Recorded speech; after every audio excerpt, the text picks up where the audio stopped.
Hi, I'm Pip Waller and this is Being Human, where I talk about various aspects of what it means to be a person alive in the 21st century, reaching for wellness.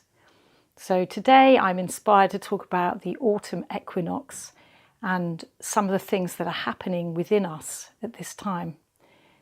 So the autumn equinox has just passed, but this whole period, these few weeks period, where the days and the nights are of equal length, have a particularly, it's like the energy of the earth and where the earth is in position of the moon has a particular effect on our bodies.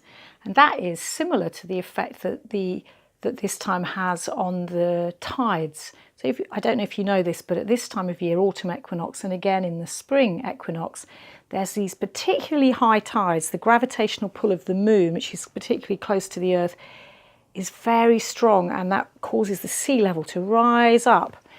So of course there's also a lot of water, salt water in our bodies, and the gravitational pull of the moon, just like it affects the sea, has an effect on our bodies. And there's a big shift of lymphatic fluid in particular. This is a naturopathic theory, observation from naturopathic medicine, that there's a big shift over in the fluids in our lymphatic system at this time of year, and again in the spring. And what this means is that it's kind of a bit like a spring clean or like a detox.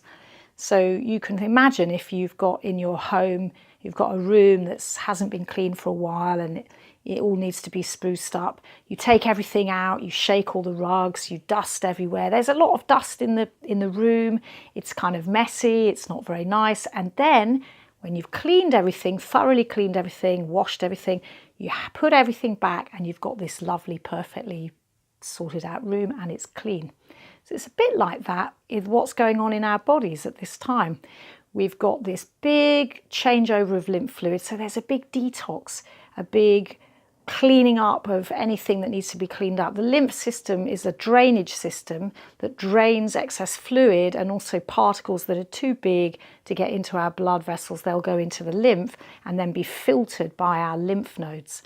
And the lymph nodes are also full of white blood cells, which are the cells that they're not only defending us from stuff that's coming from outside, but they're also like the housekeepers. They're cleaning up. They do a lot of phagocytosis, which is swallowing of debris, of maybe dead cells, of anything that just is really in the way. I like to think of them as having little dustpan and brushes and sweeping everything up like a really good housekeeper.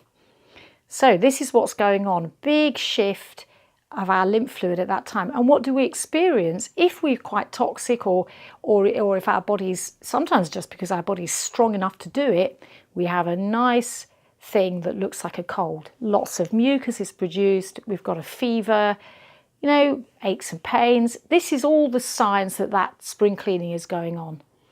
So this time of year, very, very, very common time of year to have colds.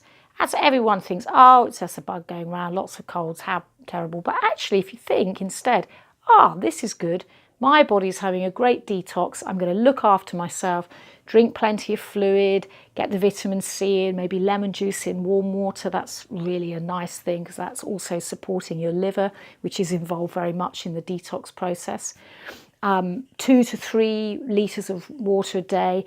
Eat, if you can, you could maybe even do a little fast at this time of year, and or perhaps a juice fast where you just take vegetable juices, a little bit of fruit, but mostly vegetables in juices instead of your meals. But if you're working and you need the meals, then eat the meals, but cut out the food that's harder on your body. So avoid dairy, sugar, wheat, alcohol, caffeine, and so on, and go for things like whole grain brown rice, vegetables, simply cooked food. That's really just a simple little explanation of why you might get what looks like a cold at this time of year and what you can do to support your body with it.